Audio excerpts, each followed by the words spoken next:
শীতের উইকেন্ডে 1-2 দিনের জন্যে ঘুরে আসতে কলকাতা থেকে কাছে পিঠে কোনো অফবিট জায়গার সন্ধান করছেন? চাইছেন প্রকৃতির কোলে 2-1 দিন কাটিয়ে প্রকৃতির নির্যাসে শরীর মনকে সিক্ত করে তরতাজা করে নিতে? তাহলে আপনি ঘুরে আসতে পারেন বাঁকুড়া জেলার এক অসামান্য সুন্দর জায়গা, যার নাম বর্দি পাহাড়। আর আপনার ঠিকানা হতে পারে পাহাড়ের কোলেই গড়ে ওঠা বর্দি পাহাড় ইকো রিসর্ট। কলকাতা থেকে যার দূরত্ব মাত্র 208 কিলোমিটার। তার মানে মাত্র 5 ঘন্টায় আপনি পৌঁছে যেতে পারবেন কংসাবতী নদীর কোলে সবুজের মায়ায় মাখা এই স্বপ্নপুরীতে। আপনি যদি নিজস্ব গাড়িতে যান তাহলে খুবই ভালো। কোন রুটে গেলে সবচেয়ে ভালো হয় সেই ম্যাপ আমি ডেসক্রিপশনে দিয়ে দিয়েছি। পথে পড়বে প্রচুর বিশাল বিশাল ফরেস্ট, ঘন শালপিয়ালের জঙ্গল আর মসৃণ পিচের রাস্তা। আর ট্রেনে যেতে হলে হাওড়া থেকে আপনাকে আসতে হবে বাঁকুড়া। বাঁকুড়া আসার প্রচুর ট্রেন অ্যাভেলেবেল আছে। বাঁকুড়া থেকে বাস ধরে আসুন সিমলাপাল। এই সিমলাপাল থেকে আপনি প্রচুর অটো টোটো পেয়ে যাবেন বর্দি পাহাড় যাওয়ার জন্যে।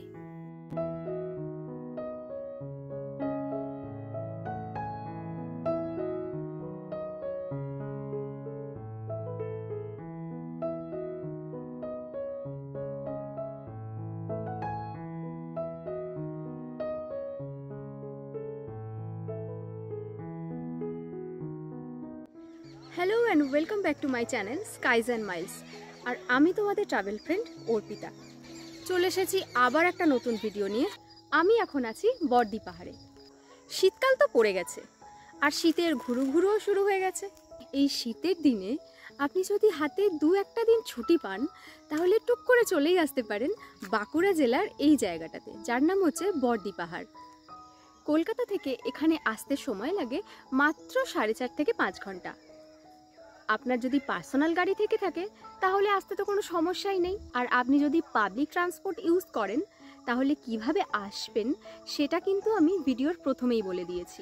এই বর্দি পাহাড়ে কিন্তু থাকার মতো একটাই জায়গা আছে, যেখানে আমি আছি, বর্দি পাহাড় ইকোস্টে। কংসাবতী নদীর ধারে ছোট্ট একটা পাহাড়, পাহাড় নয় বলা যায় টিলা, যেটার নাম হচ্ছে বর্দি পাহাড়। আর এই পাহাড়ের ওপরেই তৈরি হয়েছে বর্দি পাহাড় ইকো রিসর্ট। চলো আমার সাথে ঘুরে দেখে নেবে চলো রিসর্টটা কেমন, রিসর্টের কীরকম রুম, খাবার দাবার কীরকম, কী ধরনের রুমস আছে, রুমের রেটস কেমন, সমস্ত কিছু দেখে নিতে পারো আমার এই ভিডিওতে।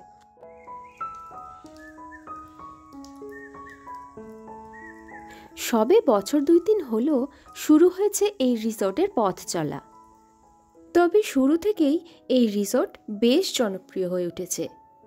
আপনি চাইলে দল বেঁধে এখানে পিকনিক করতেও আসতে পারেন।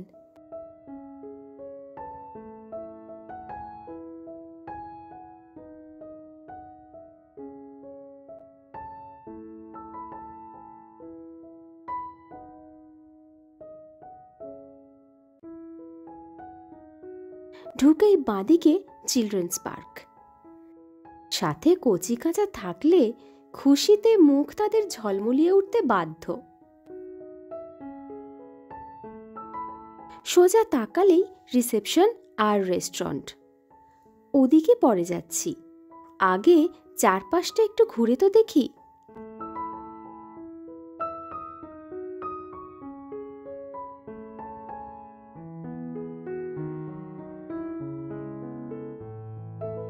এই রিসর্ট জনসাধারণের জন্য অবারিত দ্বার। আশেপাশের গ্রামগঞ্জ থেকে অনেক লোকজন বা পরিবারকে দেখেছিলাম রিসর্টে ঘুরতে আসতে।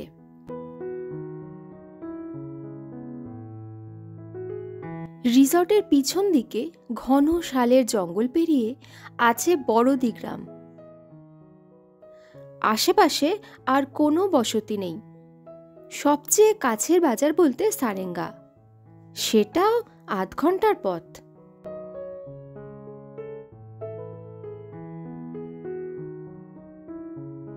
শীত শীতের বাগান করা সবে শুরু হয়েছে, আর মাসখানেক পর আসুন, বাগানে রঙের মেলা বসে যাবে। শীত, বর্ষা আর বসন্তে হৈ হৈ করে পর্যটকদের ভিড় জমতে থাকে।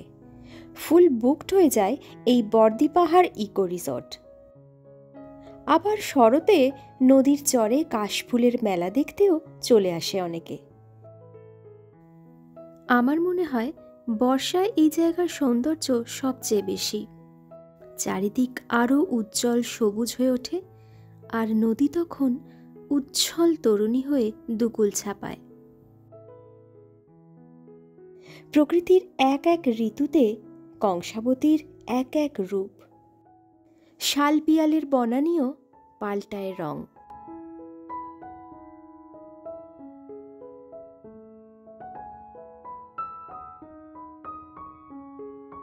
এই যে সামনে দুটো পাশাপাশি বিল্ডিং দেখতে পাচ্ছেন, চলুন ওখানে যাই। কয়েকটা রুম কেমন সেটা দেখে আসি।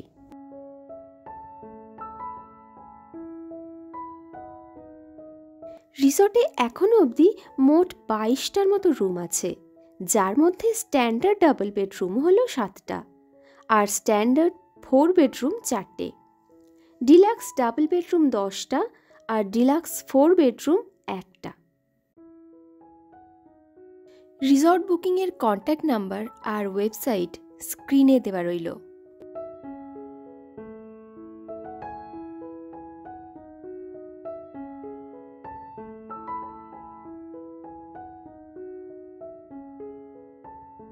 রিসর্ট ক্যাম্পাস কতটা বড় আন্দাজ করতেই পারছেন।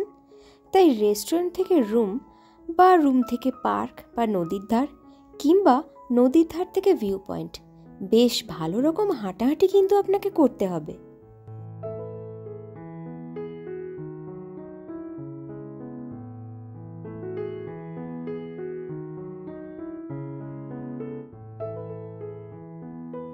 নিচের তলার একটা স্ট্যান্ডার্ড ডাবল বেডরুম দেখাচ্ছি এখন।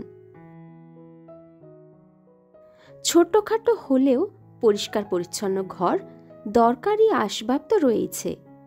আপনি আপনার ব্যাগপত্র রাখার অনেক জায়গা পেয়ে যাবেন। টিভি, ড্রেসিং টেবিল তো রয়েছে।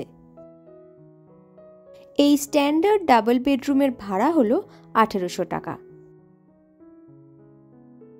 ওয়াশরুমও বেশ ভালো।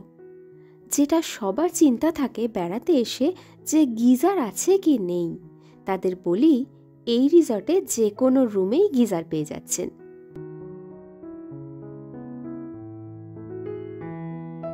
এবার ওপরতলার একটা স্ট্যান্ডার্ড 4 বেডরুম দেখাই আপনাদের।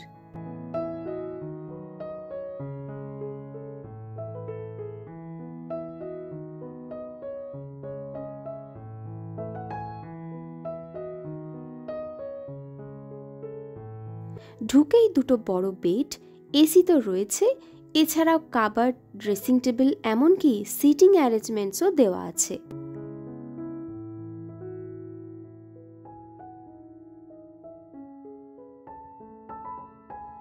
এখানে বড় কোনো লাগেজ থাকলে রেখে দেওয়া যেতে পারে। স্ট্যান্ডার্ড 4 বেডরুমের ভাড়া হচ্ছে 2800 টাকা। এই 4 বেডরুমের বাথরুমটা লক্ষ্য করুন। ঘুম চোখে উঠে এলে নির্ঘাত ধাক্কা খেতে হবে, এমন অদ্ভুতভাবেই এটা তৈরি করা।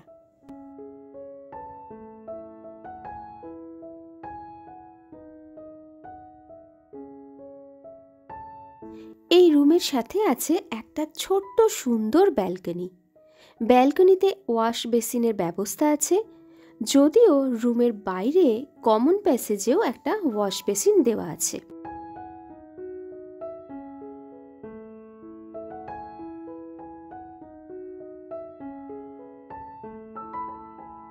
এবার পাশের বিল্ডিং এর একটা ডাবল বেডরুম দেখাই আপনাদের।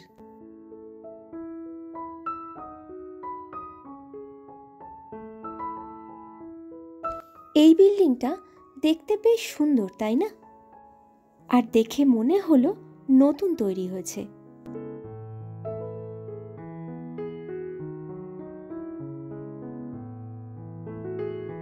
এই রুমগুলোর ভাড়া কিন্তু একই, 1800 টাকা।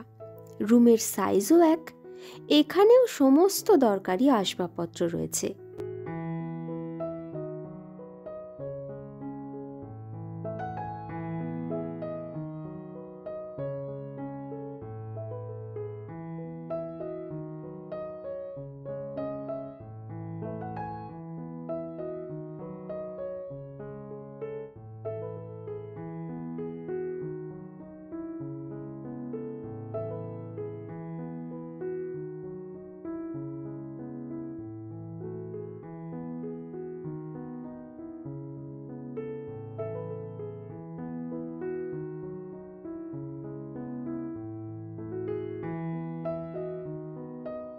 এই বিল্ডিংয়ে রয়েছে 3টে ডাবল বেডরুম।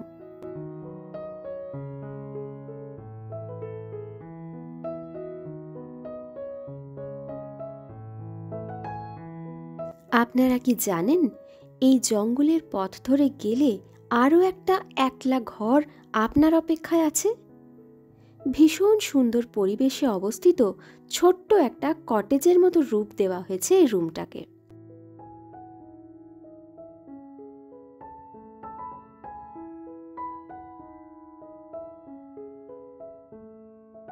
ভাববেন না যে এই রুমের ট্যারিফ বেশি, একদমই না।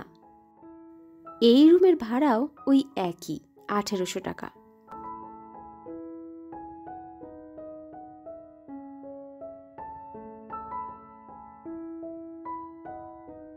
কি সুন্দরভাবে সাজানো দেখুন ভিতরটা।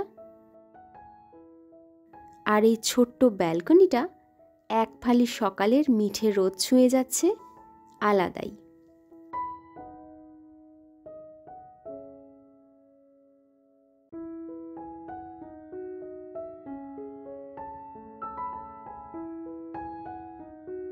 নিরিবিলিতে থাকতে চাইলে আমার মতে এটা সেরা।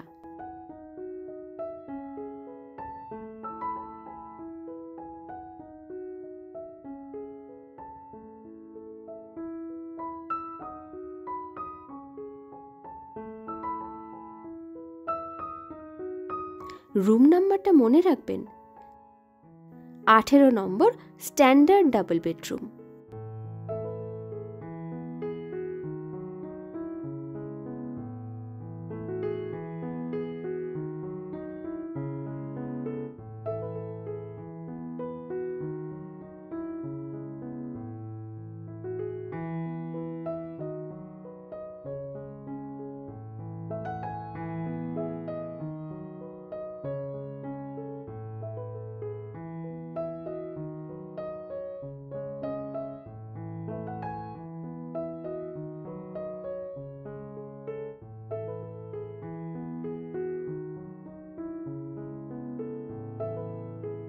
পাহাড়ের কিনারা ঘেঁষে পরপর দুধসাদা 7টা কটেজ দাঁড়িয়ে, সবকটা কটেজে 2টো করে ঘর।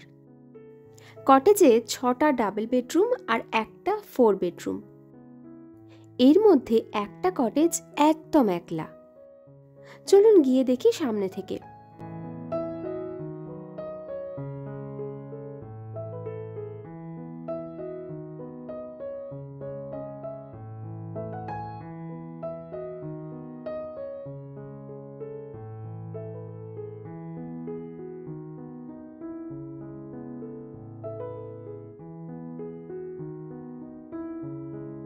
যদি চান এই সিঙ্গেল কটেজটা বুক করতে, তাহলে রুম নাম্বারটা মনে করে রাখবেন। Cottage room number 18। বুকিংয়ের সময় ফোন করে বলে দেবেন। চলুন এটার ইন্টেরিয়ারটা দেখে নিই।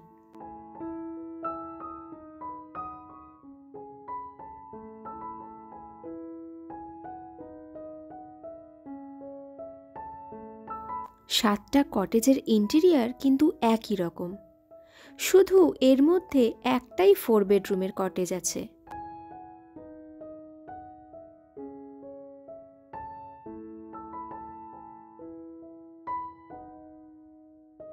তিনজনে শুতে পারবে আরামসে, এতটাই বড় বেড। অন্য ধরনের রুমগুলোয় যেমন আসবাব দিয়ে সাজানো, এখানেও ঠিক তাই রয়েছে। এছাড়া এখানে আছে একটা সুন্দর সোফা সেট।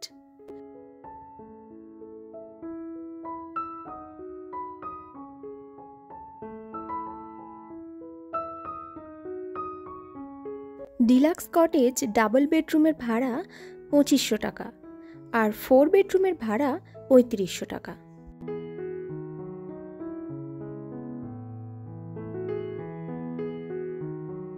বাথরুমটা ভীষণই সুন্দর, খোলামেলা।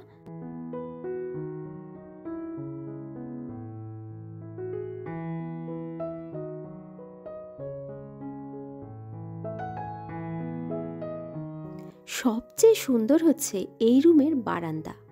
আহা, মন ভরে যাবে আপনাদের। বিছানার পাশেই সুন্দর বিশাল জানালা। বিছানায় বসে বসেই বারান্দা আর বাইরের প্রকৃতির দৃশ্য দেখতে পারবেন।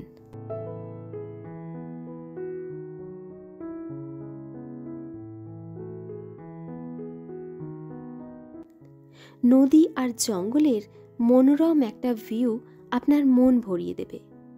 সকালে পাখির ডাক শুনতে শুনতে রোদে পিঠ দিয়ে বসে এখানে চা খেতে পারেন। আবার বন্ধুবান্ধবদের নিয়ে বসে আড্ডাও জমে যেতে পারে। ওই যে এখান থেকে একটা নদীর ভিউ আসে, ওই যে দেখা যাচ্ছে কংসাবতী নদী, আর এটা বালির চর। চারদিকে ঝিঝি পোকার ডাক, একদম নিস্তব্ধতা।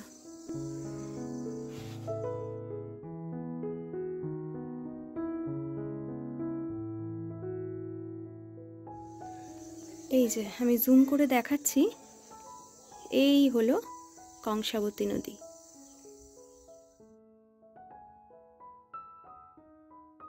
যাক, সব রকম রুম একটা একটা করে দেখে নিয়েছেন। এবার দুপুর শেষ হতে চলল। লাঞ্চ করতে যাই চলুন রেস্টুরেন্টের দিকে।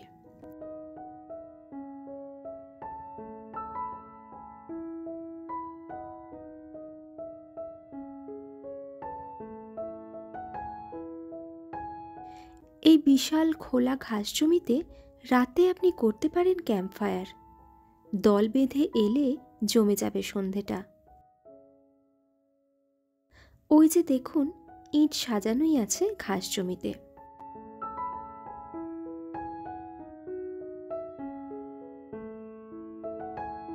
এখানে একটা জরুরি কথা বলে রাখি, সেটা হলো রিসর্টের গেস্ট ছাড়াও বাইরের যে কেউ এই রেস্টুরেন্টে খেতে পারবে। আপনি হয়তো বর্দি পাহাড়ে একবেলার জন্য ঘুরতে এলেন, দুপুরের খাওয়াটা এই রিসর্টেই সেরে নিতে পারবেন। হ্যাঁ, তবে আগে থেকে আপনাকে ফোন করে অর্ডারটা দিয়ে রাখতে হবে।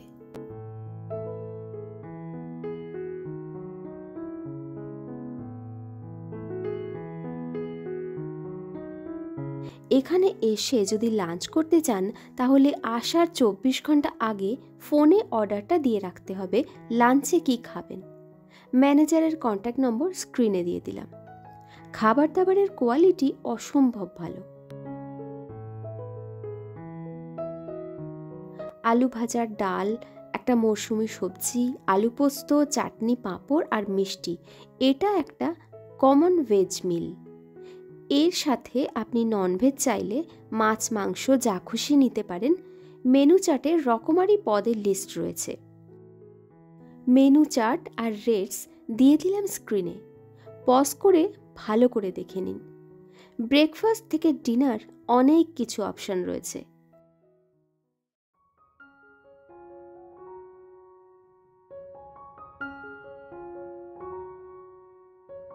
মধ্যাহ্নভোজ সেরে পেট খুশ আর মন ডাবল খুশ করে চলুন হাঁটা দিই নদীর দিকে। রেস্টুরেন্টের পাশ দিয়েই কংসাবতী নদীর পাড়ের দিকে রাস্তা নেমে গেছে।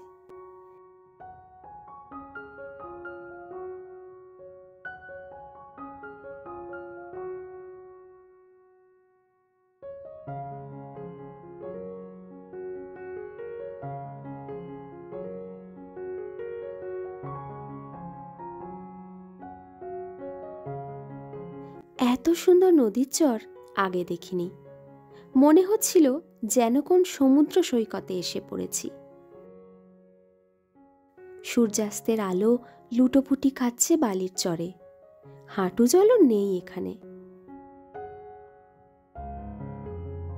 বর্ষায় এই নদীরই হয়তো আলাদা রূপ দেখতে পাওয়া যাবে। শীত বুড়ি তার চাদর বিছোচ্ছে আস্তে আস্তে। এখানে ঠান্ডাটা কিন্তু জাঁকিয়ে পড়ে।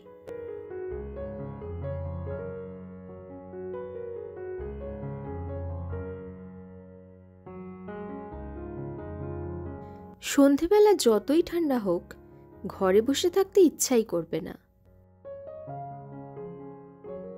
জ্যোৎস্নার আলোয় রিসর্ট ভাসছে। এদিক ওদিক ছড়িয়ে ছিটিয়ে বিভিন্ন টুরিস্ট পার্টি আগুন জ্বালিয়ে বারবিকিউতে ব্যস্ত।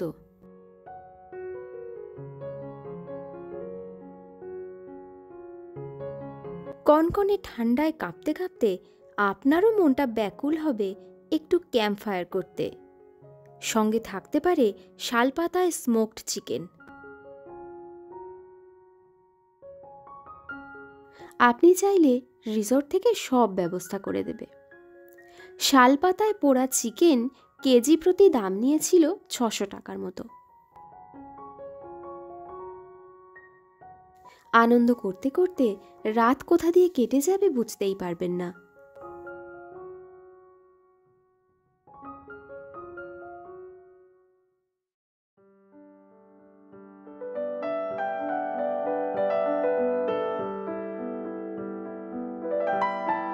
সকাল হতে একটু মর্নিং ওয়াক করতে করতে ঘুরে আসতে পারেন পাহাড়ের মাথায়। শালের জঙ্গলের মধ্যে দিয়ে অল্প খানিক পথ। শুকনো পাতায় নুপুরের আওয়াজ শুনতে শুনতে পৌঁছে যাবেন হিল টপে।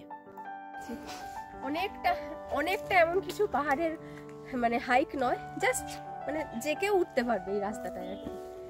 আর পুরো জঙ্গল, ওপরে শুনেছি একটা শিব মন্দির আছে, তো সেখানেই যাচ্ছি।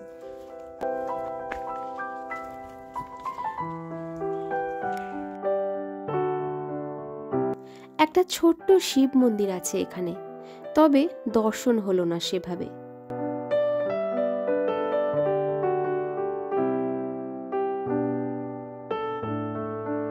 শুনলাম সপ্তাহে একদিন পুরোহিত মশাই আসেন পুজো করতে।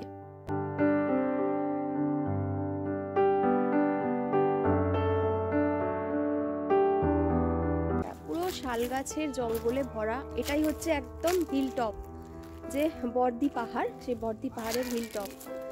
খুব সুন্দর, একদম খুবই হালকা ফুলকা একটা হাইক, যেটা আসতে একদমই অসুবিধা হবে না।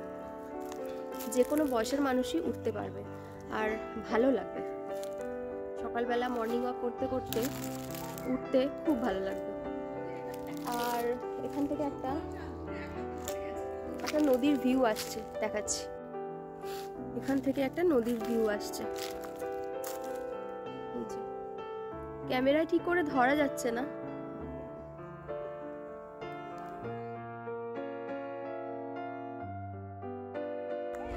এই রাস্তাটা দিয়েও জঙ্গলে যাওয়া যায়।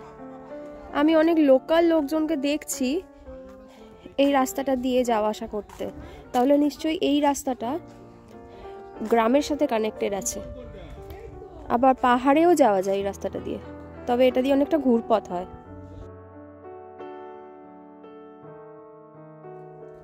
আর এটা ভিউ পয়েন্ট। হিলটপ থেকে নেমেই সামনে কংসাবতী ভিউ পয়েন্ট। তবে আসল ভিউ পেতে হলে আর একটু এগিয়ে যান পাথরের খাঁজ পেয়ে। তারপর দেখুন কি অপূর্ব দৃশ্য।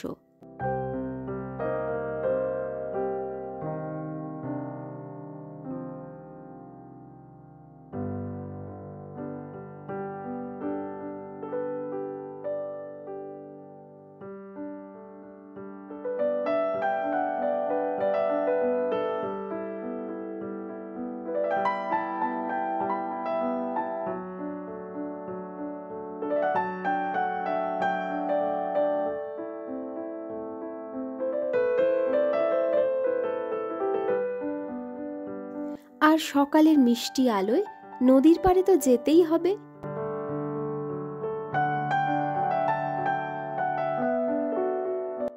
ইচ্ছে হলে স্নানও করতে পারেন, তবে জল কিন্তু খুব ঠান্ডা।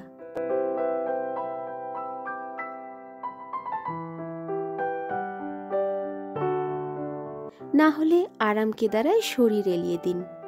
সূর্য স্নানে সব ক্লান্তি ধুয়ে মুছে যাক।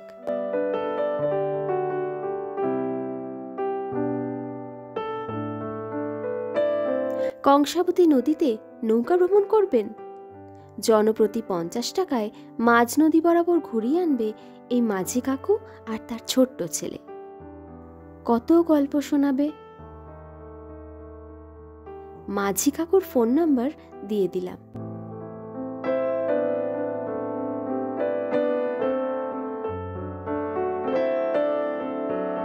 পান্না সবুজ স্বচ্ছ নদীর জল মনে করাবে মেঘালয়ের ডাউকিকে।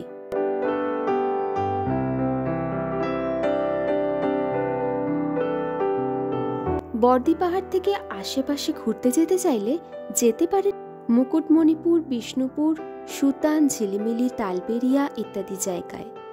মুকুটমণিপুর মাত্র 38 কিলোমিটার, মানে মেরেকেটে 1 ঘন্টা দূরে। সকাল সকাল পেরিয়ে মুকুটমণিপুর ঘুরে আবার দুপুরের মধ্যে ফিরে এসে রিসর্টে লাঞ্চ করতে পারবেন। খাবার দাবার আগে থাকতে অর্ডার দিতে হবে। আমি ফুড চার্ট দিয়ে দিয়েছি, ওর মধ্যেই যা ইচ্ছা অর্ডার করতে হবে। আগের দিন যদি বড় গ্রুপ হয় আগের দিন ফোন করে কনফার্ম করে দিতে হবে কে কি খাবে। ব্রেকফাস্ট অপশনে অনেক কিছু আছে, কিন্তু আজ ওরা শুধু পুরি সবজি করে দিয়েছিল, অন্য কোনো অপশন আর ছিল না। আজ এই মুহূর্তে ওদের কাছে ছিল না অপশন, তাই আজকের জন্য পুরি সবজি। না হলে আরও অনেক কিছু ওরা বানিয়ে দেয়। আমি 4টা দিয়ে দিয়েছি, দেখে নেবে। এখন লাঞ্চ করে 1টা নাগাদ লাঞ্চ করে আমরা চেক আউট করবো। এই বর্দি পাহাড় ইকো রিসর্টে কিন্তু যদি নাও থাকো তোমরা, তাহলেও কিন্তু এখানে খাবার পাওয়া যাবে। ফোন নাম্বারে আগে থাকতে বলে রাখতে হবে কি কি খাবে, এখানে ঘুরে নিতে পারবে, তারপর লাঞ্চ করে আবার ফিরে যেতে পারবে। থাকতেই হবে তার কোনো মানে নেই। এই ব্যাপারটা কিন্তু আমার বেশ ভালো লেগেছে, কারণ অনেকেরই তো ইচ্ছা হতে পারে যে থাকবো না, সময় কম, জাস্ট ঘুরে চলে যাব, সেটাও করতে পারবে। আর খাবার দাবারের জন্য কোনো চিন্তা নেই, এখানেই সব কিছু পেয়ে যাবে। আগে থাকতে শুধু বলে রাখতে হবে। ভিডিওটা কেমন লাগলো জানাতে ভুলো না। আর যারা আমার চ্যানেলটা এখনো সাবস্ক্রাইব করোনি তারা কিন্তু জলদি জলদি সাবস্ক্রাইব করে দাও, কারণ অনেক নতুন নতুন ভিডিও আসতে চলেছে। আর বর্দি পাহাড় কেমন লাগলো? শীতের ছুটিতে আসছো তো সবাই?